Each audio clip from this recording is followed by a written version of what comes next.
नमस्ते। आज की इस बेहद दिलचस्प चर्चा में हम भगवद गीता के अध्याय 1 श्लोक 4 की गहराई में उतरने वाले हैं।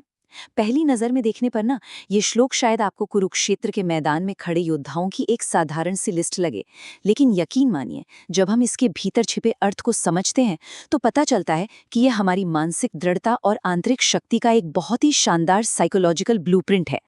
अब शायद आपके मन में ये सवाल आ रहा हो कि भला हजारों साल पुराने प्राचीन योद्धाओं की एक लिस्ट आज के हमारे मॉडर्न करियर क्राइसिस या स्ट्रेस से उबरने में कैसे मदद कर सकती है। सुनने में अजीब लगता है ना, लेकिन जो एक सिंपल सी मिलिट्री रोस्टर लगती है, असल में उसी में हमारे आज के तनाव और चिंताओं का अचूक उपाय छुपा है। चलिए देखते हैं कैसे।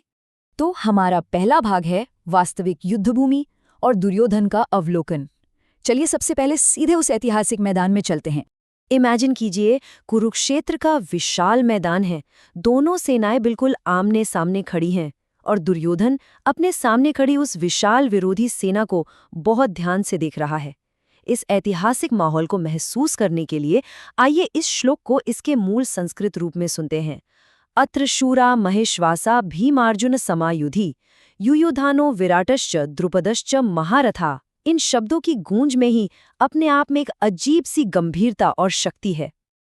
अगर हम इसके अनुवाद को देखें तो दुर्योधन कह रहा है कि इस सेना में भीम और अर्जुन के समान युद्ध में निपुण कई वीर धनुर्धर हैं। युयुधान, विराट और द्रुपद जैसे महान योद्धा भी हैं। ध्यान दीजिए, दुर्योधन के इन शब्दों में एक गहरी चिंता और घबराहट छुपी है। वो देख रहा है कि सामने सिर्फ आम सैनिक नहीं है, बल्कि ऐसे शूरवीर हैं जो कौशल में भीम और अर्जुन को सीधी टक्कर दे सकते हैं। यहाँ एक शब्द आया है जिसे समझना बहुत जरूरी है, महारथी। दुर्योधन सिर्फ सैनिकों की बात नहीं कर रहा है, वो खास तौर पर महारथियों का जिक्र कर रहा है। ये वो महान योद्धा हैं जो अपने काम में इतने माहिर हैं, इतने निपुण हैं कि आम सैनिकों से कोसों दूर हैं। एक महारथी वो होता है जो अकेले दम पर हजारों सैनिकों का सामना कर सके। इससे हमें पता चलता है कि दुर्योधन के सामने उस वक्त चुनौती का पैमाना कितना विशाल था।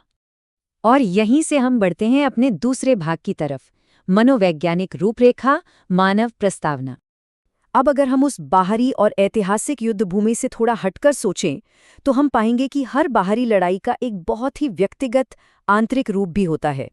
स्क्रीन के बाईं तरफ जो आप देख रहे हैं वो है शाब्दिक अर्थ, यानी कुरुक्षेत्र का मैदान और वहां लड़ने वाले असली सैनिक। लेकिन दाईं तरफ देखिए, जो हमारे लिए आज सबसे ज्यादा प्रासंगिक है, वो है मानव प्रस्तावना। यहाँ युद्ध भूमि कोई और नहीं बल्कि हमारा अपना मन है, और वो योद्धा कोई बाहर के लोग नहीं है, बल्कि हमारे अपने भीतर छिपे गुण और क्षमताएं हैं। है ना कमाल का नजरिया?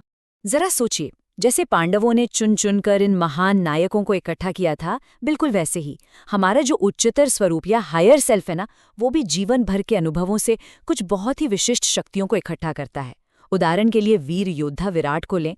ये हमारी उस अडेप्टेबिलिटी या अनुकूलन क्षमता को दर्शाते हैं जो हमें किसी भी माहौल में ढलने में मदद करती है। और राजा द्रुपद वो प्रतीक हैं हमारे दृढ़ उद्देश्य, यानी हमारे अटल इरादे के। ये सिर्फ किसी पुरानी कहानी के पात्र नहीं हैं, ये वो ताकतें हैं जो इसी वक्त हमारे भीतर मौजूद हैं। जब भी जीवन में कोई बहुत बड़ा संकट आता है ना, तो सबसे पहले यही लगता है कि हम बिल्कुल अकेले पड़ गए हैं, कोई सहारा नहीं है। लेकिन ये श्लोक हमें एक बहुत ही सशक्त एहसास दिलाता है, हम कभी अकेले नहीं खड़े होते। भले ही बाहर हमारे साथ कोई ना हो, लेकिन हमारे भीतर उन गुणों और शक्तियों की एक पूरी की पूरी सेना हमेशा तैयार खड़ी होती है, जिसे हमने अपने जीवन के संघर्षों से खुद बनाया है। अब आते हैं भाग 3 पर, एक आधुनिक युग की लड़ाई, करियर में बदलाव। चलिए इस प्राचीन ज्ञान को आज की सेंचुरी में टेस्ट करते हैं। इस फिलॉसफी को हम आज के दौर के एक बहुत ही आम लेकिन बड़े संघर्ष से जोड़ सकते हैं, और वो है अपने करियर को बदलना या किसी बिल्कुल नई इंडस्ट्री में कदम रखना। ये आज के समय का एक बहुत ही वास्तविक युद्ध है ना? जब आप किसी नए फील्ड में जाते हैं तो वो एहसास बहुत भारी होता है। ऐसा लगता है जैसे बिना किसी हथियार के आप किसी भयानक युद्ध भूमि में आ गए हों। आसपास हर कोई एक्सपर्ट लगता है और मन में बस एक ही आवाज़ आती है कि मुझे तो कुछ नहीं आता। असल में ये बिल्कुल वही घबराहट है जो कुरुक्षेत्र में दुर्योधन महसूस कर रहा था। लेकिन रुकिए, यहीं पर हमें अपने अतीत को एक नए नजरिए से देखने की जरूरत है। जरा इस टेबल पर गौर कीजिए। आपके पिछले अनुभव ही असल में आपके महारथी योद्धा हैं। सालों से आपने जो अपनी कम्युनिकेशन स्किल्स निखारी हैं, वही आपका योयोधान है। भारी प्रेशर में भी शांत रहने की आपकी जो आदत है वो आपका विराट है, और आपका पुराना एकेडमिक डिसिप्लिन वो आपका द्रुपद है। इसलिए अगली बार जब आप किसी नए करियर में कदम रखें तो याद रखिए, आप कोई नौसिखिए नहीं हैं। आप इन बेहतरीन महारथी कौशलों से लैस एक बहुत ही अनुभवी योद्धा हैं। अब हम पहुंच गए हैं अपने आखिरी भाग पर, आंतरिक सेना को लामबंद करना, कार्यान्वयन की रणनीति, मतलब इसे प्रैक्टिकली इस्तेमाल कैसे करें। हमने थ्योरी तो समझ ली, लेकिन रियल लाइफ के डरावने पलों में इसे लागू कैसे करें? इसके लिए हमारे पास एक बहुत ही प्रैक्टिकल टूल किट है। ये 3 सीधे और एक्शन लेने लायक कदम हैं।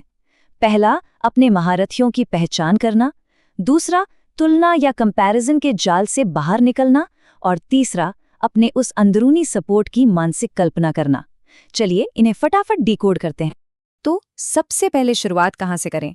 चरण 1 है आत्मनिरीक्षण। अपनी जिंदगी की उन पुरानी मुश्किलों को याद कीजिए जिनसे आप सफलतापूर्वक बाहर निकले थे, और फिर उन 3 प्रमुख गुणों या क्वालिटीज की लिस्ट बनाइए जिन्होंने उस वक्त आपकी मदद की थी। वो धैर्य हो सकता है, आपकी क्रिएटिविटी हो सकती है, या बस आपकी कड़ी मेहनत। बस यही गुण आपके भीतर के वो महान सारथी और महारथी हैं जो हमेशा आपके साथ तैनात रहते हैं। दूसरा कदम बहुत क्रूशल है, कंपैरिजन यानी तुलना के ट्रैप से बचना। दुर्योधन की सबसे बड़ी गलती क्या थी? उसने दूसरों की सेना देखकर अपनी हिम्मत तोड़ ली। आज की दुनिया में सोशल मीडिया देखते हुए दूसरों की सफलताओं से खुद को तौलना बहुत आसान है, मानो हम किसी और के भीम या अर्जुन से अपनी जिंदगी लड़ रहे हों। ऐसा बिल्कुल मत कीजिए। इसके बजाय अपना पूरा फोकस अपनी खुद की ताकत और अपने मौजूद द्रुपद यानी अपने खुद के पर्पस को जगाने पर लगाइए। और अंत में तीसरा कदम है विजुअलाइजेशन या कल्पना करना। जब भी वो सेल्फ डाउट आप पर हावी होने लगे, बस एक पल के लिए रुकिए।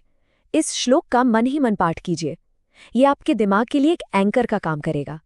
ये आपको याद दिलाएगा कि चुनौती भले ही पहाड़ जैसी क्यों ना लगे, लेकिन आपके पीछे भी एक पूरी की पूरी युद्ध के लिए तैयार सेना खड़ी है जो आपके अपने ही जीवन भर के अनुभवों और सद्गुणों से बनी है।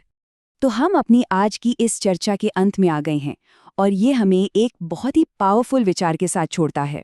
हम इंसान अक्सर ताकत को हमेशा बाहर खोजते हैं, लेकिन हमारी आज की ये चर्चा याद दिलाती है कि हमारी सबसे बड़ी क्षमता कहीं बाहर नहीं है। ये क्षमता हमारे ही भीतर पहले से मौजूद उन सद्गुणों और स्किल्स के पराक्रमी योद्धाओं को पहचानने में है। एक बार जब हम उन्हें पहचान कर लामबंद कर लेते हैं तो दुनिया की कोई भी चुनौती पार की जा सकती है। तो क्या अब आप अपने भीतर के उन महारथियों को जगाने के लिए तैयार हैं? सोचिएगा जरूर।